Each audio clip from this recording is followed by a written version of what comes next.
मंजिली भी जिद्दी, रास्ते भी जिद्दी और मैं भी जिद्दी। चलो देखते हैं क्या होता है, क्योंकि मैं भी जिद्दी हूँ। तो जोहार दोस्तों, आप सभी को फिर से एक बार जोहार एग्जाम में स्वागत। दोस्तों आप लोग कैसे हैं? मेरे ख्याल से अच्छे होंगे, जैसे अपना प्रिपरेशन कर रहे होंगे। तो दोस्तों आज हम फिर से आप लोग के लिए साइंस का झारखंड महिला सुपरवाइजर का प्रीवियस ईयर का क्वेश्चन लेकर आए होंगे, जो कि दोस्तों मोस्ट इंपॉर्टेंट है। ठीक है, आप लोग को आगामी आने वाली एग्जामिनेशन में आप लोग यहीं से ही आप लोग प्रश्न देखने को मिलेगा और इसी तरह का आप लोग प्रश्न देखने को मिलेगा। ठीक है, और दोस्तों हम लोग आप लोग वादा करते हैं कि आप लोग 60 में 60 आप लोगों को सही होगा। ठीक है, आप लोग को 20 क्वेश्चन एग्जामिनेशन में देखने को मिलेगा, जिसका एक क्वेश्चन का वैल्यू दोस्तों आप लोग का 3 मार्क्स होता है, यानी कि 60 मार्क्स आप लोग का की गारंटी हम लेते हैं। ठीक है, बस आप लोग जितना हम बताएंगे उतना सिर्फ फॉलो करना है, जो जो हम पढ़ने के लिए बोलेंगे वो आप लोगों को पढ़ना है। राइट, तो आप लोग का 100% आप लोग का 60 में 60 मार्क्स आ जाएगा। बहुत जल्द दोस्तों आप लोग के लिए सामान्य जीके जो कि 20 क्वेश्चन रहने वाला है, उसको भी बहुत जल्द आने वाला है। ठीक है, थोड़ा सा समय लगेगा 2-4 दिन, और लेकिन आएगा। ठीक है, जैसे दोस्तों आप सभी को बताएं कि आप लोग प्रीवियस ईयर का क्वेश्चन है और आप लोग इसी तरह की एग्जामिनेशन में भी देखने को मिलेगा। ठीक है, तो आप लोग देखना ना भूलें, और आप लोग से रिक्वेस्ट है कि आप लोग शेयर करना ना भूलें, ताकि आप लोग की तरह जितने भी तैयारी करने वाले होंगे उन लोग भी देख सके। ठीक है, तो चलिए आज की क्वेश्चन हम लोग स्टार्ट करते हैं। तो आज की क्वेश्चन है दूध की घनत्व को मापने के लिए कौन सा उपकरण का उपयोग किया जाता है? इलेक्ट्रोमीटर, हाइड्रोमीटर, बैरोमीटर या फिर भूकंपमान। तो दोस्तों देखिए, दूध की घनत्व को मापने के लिए लैक्टोमीटर का उपयोग किया जाता है। किसका उपयोग किया जाता है? लैक्टोमीटर का, है ना। दूध का घनत्व तो किस चीज़ से मापा जाता है? लैक्टोमीटर से। और दोस्तों हम लोग हाइड्रोमीटर की बात करते हैं, तो हाइड्रोमीटर से दोस्तों आपेक्षिक घनत्व मापा जाता है। ठीक है, और एक है आप लोग का बैरोमीटर। ठीक है, बैरोमीटर से वायु की दाब को मापा जाता है। देन और देखिए, और एक होता है सिस्मोमीटर। ठीक है, भूकंप को मापने के लिए सिस्मोमीटर बहुत ही क्या बोलते हैं उसका मापक है। ठीक है, देखिए प्रश्न सब आया हुआ है। ठीक है, भूकंप किस चीज़ से मापा जाता है? तो सिस्मोमीटर से मापा जाता है। राइट है, तो चलिए नेक्स्ट क्वेश्चन की ओर बढ़ते हैं।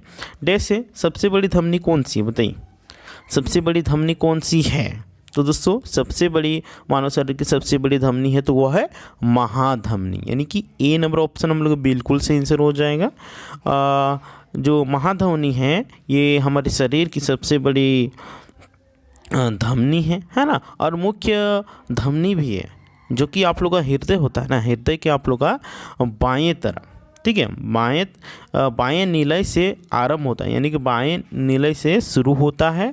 इसमें दोस्तों ऑक्सीजन मिश्रित सारे शरीर की ऊतकों में ऑक्सीजन का संचरण करता है, और ये आप लोग ऑक्सीजन को संचारित करने का काम करता है। राइट है, महाधमनी काम है ऑक्सीजन को संचालित करने का काम, है ना। नेक्स्ट है डिप्थीरिया। डिप्थीरिया शरीर के किस हिस्से को प्रभावित करता है? बताइए, थायराइड है, मूत्राशय है, हृदय है, गला है। तो बताइए किसको प्रभावित करता है? तो डिप्थीरिया एक गला को प्रभावित करता है। ठीक है, और डिप्थीरिया एक क्या है? ये आप लोगों को संक्रामक रोग है ना। यह रोग कोराइन बैक्टीरिया है, कोराइन बैक्टीरिया, ये मतलब कोराइन बैक्टीरिया के कारण ही क्या होता है? डिप्थीरिया होता है। यह देखिए जनरली ये आप लोग के गला को प्रभावित करता है ना, जो कि जो गला को होता है ऊपरी मार्ग उसको संक्रमित करता है ना, और टॉक्सिन एवं अन्य अंगों को भी प्रभावित करता है ना। डिप्थीरिया होने से गला एकदम अजीब टाइप का लगेगा, है ना, सांस लेने में भी दिक्कत होने लगेगा, एकदम अजीब लगने लगेगा। ठीक है, जिसका आप लोगों को बताएं ये किसके कारण होता है दोस्तों? तो ये आप लोग का कोराइन बैक्टीरिया के कारण होता है। ठीक है, आप लोग कोराइन बैक्टीरिया को नोट डाउन कर लीजिएगा। नेक्स्ट है, जब दूध खट्टा हो जाता है तो उसका पीएच कितना रहता है? बताइए, जब दूध खट्टा हो जाता है तो उसका पीएच मान कितना रहता है? तो उसका पीएच मान रहता है 6.8, है ना, यानी कि हम लोग कह सकते हैं कितना? 6.8, यानी कि 7 कह सकते हैं, लेस देन 7, है ना। सॉरी 7 नहीं 6, लेस देन 6 कह सकते हैं। उसके बाद दोस्तों यह जितना खट्टा होता जाएगा पीएच मान उतना कम होता जाएगा, है ना। यानी कि जो जिसका भी मतलब क्या बोलते हैं उसको, पीएच मान खट्टा होगा वो मतलब 7 से नीचे, 7 से ऊपर क्षार होता है और 7 से नीचे आप लोग का क्या होता है, तो वो खट्टा होता है। इसको आप लोग नोट डाउन कर लीजिएगा और इस प्रश्न का आंसर हो जाएगा आप लोग का लेस देन 6 यानी कि 6 से कम। जब दूध खट्टा हो जाता है तो उसका पीएच मान 6 से कम हो जाता है, ठीक है। नेक्स्ट है, उच्चतम उबलते बिंदु वाला धातु कौन सा है? उच्चतम उबलते बिंदु वाला धातु कौन सा है? टंगस्टन है, इथेनॉल है, निकल है, प्लेटिनम है, तो क्या है? तो ये दोस्तों आप लोग का टंगस्टन है ना। टंगस्टन की हम लोग गलनांक बिंदु की बात करते हैं दोस्तों 3500 डिग्री सेल्सियस में होता है, ठीक है। इसको भी आप लोग नोट डाउन कर लीजिएगा। देन नेक्स्ट है, ज्वार शक्ति का उदाहरण कौन सा है? अनव्यय संसाधन, भूतापीय ऊर्जा, पुनः प्राप्त ऊर्जा स्रोत, हाइड्रो इलेक्ट्रिक ऊर्जा। बताइए ज्वारी ऊर्जा किसके अंतर्गत में आएगा? तो ये आप लोग का होगा पुनः प्राप्त ऊर्जा, है ना। ज्वारी किसको बोला जाता है? देखिए, जिससे मतलब सूर्य की किरण से जो हम लोग विद्युत का मतलब उत्पादन करते हैं उसको ज्वारी ऊर्जा बोला जाता है। यानी कि इसको हम लोग बार बार उपयोग कर सकते हैं, बार बार इसको ऊर्जा का स्रोत, ये कभी नहीं ख़त्म होने वाला स्रोत है ना। इसको कह सकते हैं कभी नहीं ख़त्म होने वाला क्या है, ऊर्जा है, ठीक है। इसको पुनः प्राप्त किया जा सकता है। नेक्स्ट है, स्नेहन डैश का एक आम तरीका है। स्नेहन डैश का एक आम तरीका क्या है? बताइए। घर्षण बढ़ाता है, बल को कम करता है, घर्षण को कम करना, फोर्स बढ़ाना। तो इस प्रश्न के आंसर आप लोग का सी नंबर हो जाएगा, यानी कि घर्षण को कम करना, राइट। सी नंबर ऑप्शन बिल्कुल सही आंसर हो जाएगा। नेक्स्ट है, शेर पूंछ मकाक डैश प्रजाति से है। Alpaca, vicuna, पेकोस, endemic, पेलिस, कैटस, गैलस। तो इस प्रश्न का आंसर आप लोग क्या हो जाएगा? तो एंडेमिक है ना, एंडेमिक। नेक्स्ट है, यूरिया में नाइट्रोजन की मात्रा कितनी होती है? बताइए। यूरिया में नाइट्रोजन की मात्रा कितनी होती है? तो ये आप लोगों को कितना होता है दोस्तों? आप लोगों को 46% होता है ना। तो इस हिसाब से हम लोग को इस प्रश्न के आंसर 0.46 हो जाएगा, ठीक है। सी नंबर ऑप्शन बिल्कुल से आंसर हो जाएगा। नेक्स्ट है, रजत देश का मिश्र धातु है। रजत किसका मिश्र धातु? कॉपर और जिंक का, कॉपर जिंक और निकेल का, कॉपर और टिन का, कॉपर जिंक और टिन का। तो इस प्रश्न के आंसर आप लोग को हो जाएगा बी नंबर, है ना। यानी कि कॉपर जिंक और निकल का मिश्र धातु रजत है, ठीक है। नेक्स्ट है, सभी खाद्य श्रृंखलाएं डैश से शुरू होती हैं। सभी खाद्य श्रृंखलाएं कहाँ शुरू होती? जीवाश्म ईंधन का जलना, भोजन खाने से, या फिर सूर्य की ऊर्जा से, या फिर बैक्टीरिया का अपघटन से। तो दोस्तों कहाँ से होता है ये? आप लोग को सूर्य की ऊर्जा से आप लोग का खाद्य श्रृंखलाएँ शुरू होता है ना। कहाँ से? तो सूर्य के ऊर्जा से। सभी खाद्य श्रृंखलाएं कहाँ से शुरू होता है? तो ये आप लोग को सूर्य की ऊर्जा से, है ना। ऊर्जा हस्तांतरण उतना ही अधिक कुशल होता है और पर्यावरण के लिए कम ऊर्जा नष्ट है, ठीक है। नेक्स्ट है,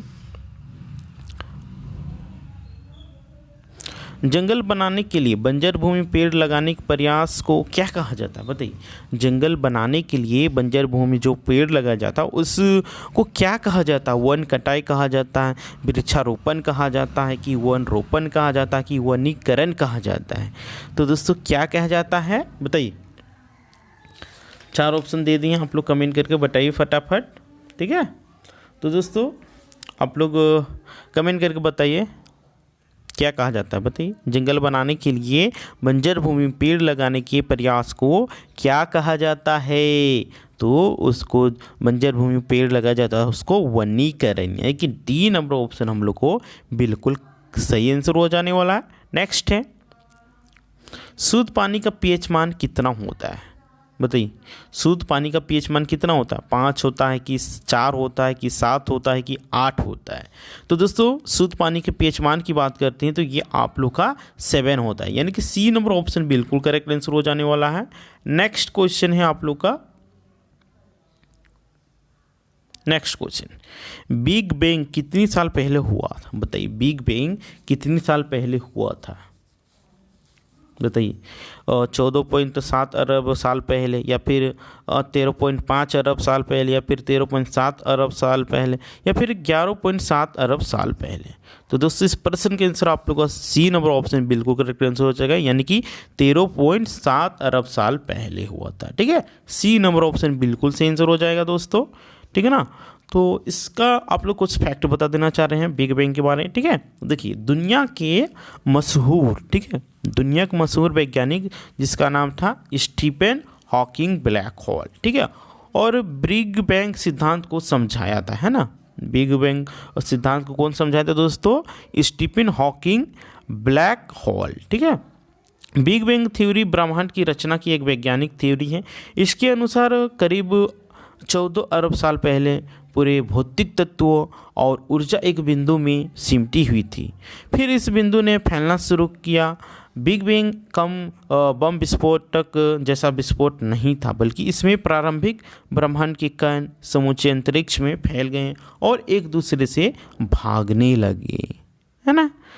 तो कुछ आपका इम्पोर्टेंट फैक्ट्स जो कि एग्जाम के दृष्टिकोण से था उसको बता दिए। ठीक है, नेक्स्ट है 45 नंबर पे, देश से एक आंत्र परजीवी कौन सा? Amoeba, ISIS, Kandu, tapeworm, Borrelia. तो इस प्रश्न के आंसर आप लोग को हो जाएगा टेमवार्क। ठीक है, क्या हो जाएगा दोस्तों? टेमवार्क हो जाएगा। नेक्स्ट है देश श्वेत रक्त कोशिकाओं के लिए एक और नाम क्या है?